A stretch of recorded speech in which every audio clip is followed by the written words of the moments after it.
आपको 70 gram protein दिन में कम से कम लेना चाहिए। फलों का जो प्राकृतिक मिठास है उसको यूज़ कर सकते हैं।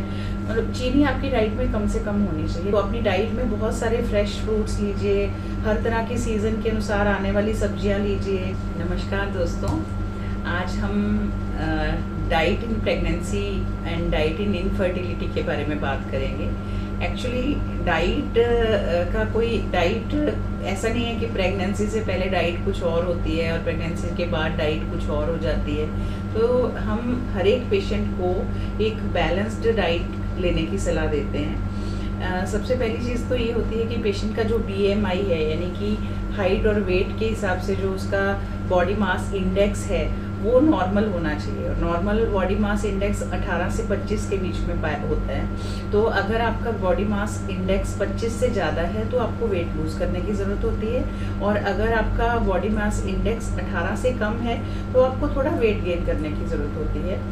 तो डाइट में जो हम डाइट लेते हैं उसमें 3 मैक्रो न्यूट्रिएंट्स होते हैं और कुछ माइक्रो न्यूट्रिएंट्स होते हैं। तो मैक्रो न्यूट्रिएंट्स मेनली 3 तरह के होते हैं। उसमें सबसे पहले आते हैं कार्बोहाइड्रेट्स, दूसरे नंबर पे आते हैं प्रोटीन्स और तीसरे नंबर पर आते हैं फैट्स।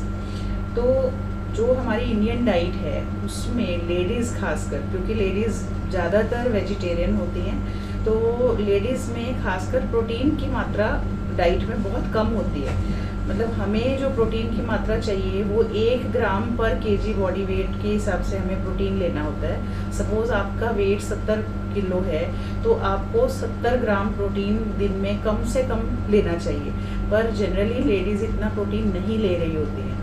तो सबसे पहले सलाह मेरी हर एक लेडी को जो प्रेग्नेंट होना चाहती है, जो इनफर्टिलिटी का ट्रीटमेंट करवा रही है या जो प्रेग्नेंट है, उनको ये है कि आप अपनी डाइट में अपना प्रोटीन इंटेक ऑप्टिमम कीजिए। ऑप्टिमम मतलब ना बहुत ज़्यादा ना बहुत कम, यानी कि जितना आपको रिक्वायर्ड है एटलीस्ट उतना प्रोटीन आप ज़रूर लीजिए। और प्रोटीन के जो सोर्सेज हैं वो वेजिटेरियन में भी बहुत है, नॉन वेजिटेरियन डाइट में भी प्रोटीन के बहुत सारे सोर्सेज हैं। अगर आप वेजिटेरियन हैं तो घबराइए नहीं, आपको नॉनवेज लेने की कोई ज़रूरत नहीं है। वेजिटेरियन डाइट में आप सोयाबीन, राजमा, चने, दालें, दूध के बने पदार्थ, हरे मटर, लेग्यूम्स, यानी कि ये सारी चीज़ें अपनी डाइट में ले सकती हैं। ये सारी चीज़ें ही प्रोटीन के बहुत अच्छे सोर्स हैं।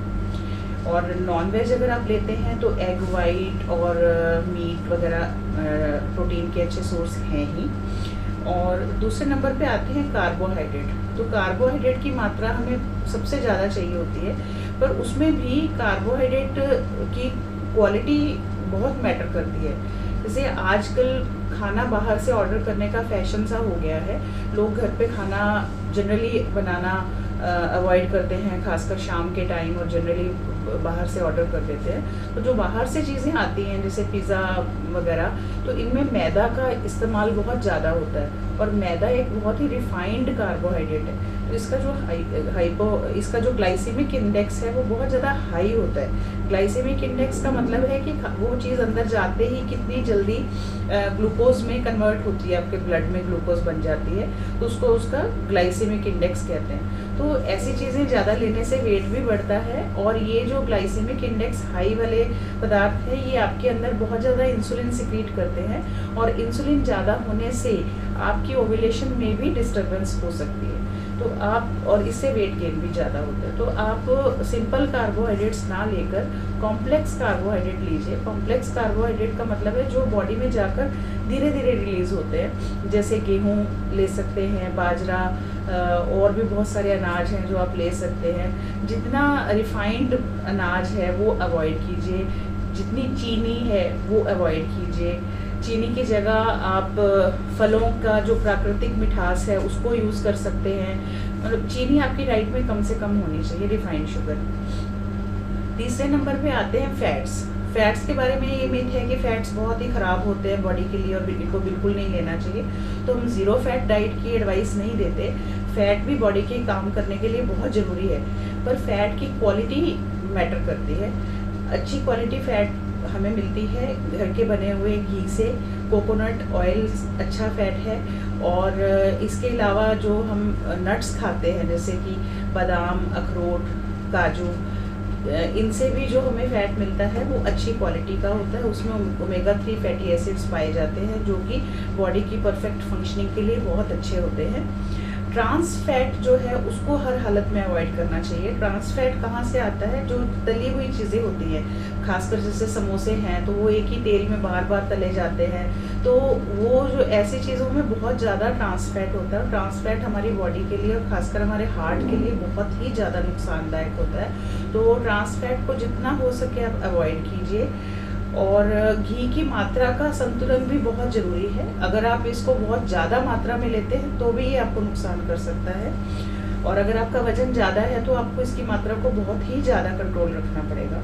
और माइक्रो न्यूट्रिएंट्स में जो आते हैं हमारे विटामिन्स और मिनरल्स, तो विटामिन्स मिनरल्स जो हैं वो हमें ज़्यादातर मिलते हैं फ्रूट्स, हरी सब्जियाँ, ये सब चीज़ें। तो अपनी डाइट में बहुत सारे फ्रेश फ्रूट्स लीजिए, हर तरह के सीज़न के अनुसार आने वाली सब्जियां लीजिए। फ्रूट्स में कोई ज़रूरी नहीं है कि आप महंगे महंगे फ्रूट्स लें जो कि इम्पोर्टेड हैं। जो आपके आसपास उगते हैं, जो सीज़न के अकॉर्डिंग मिलते हैं, वो फ्रूट्स हमारे लिए सबसे ज़्यादा अच्छे होते हैं बॉडी के लिए।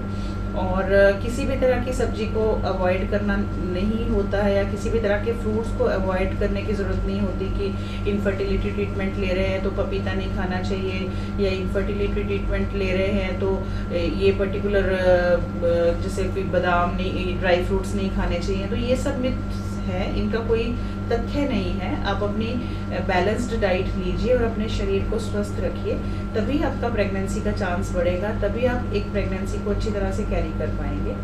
धन्यवाद।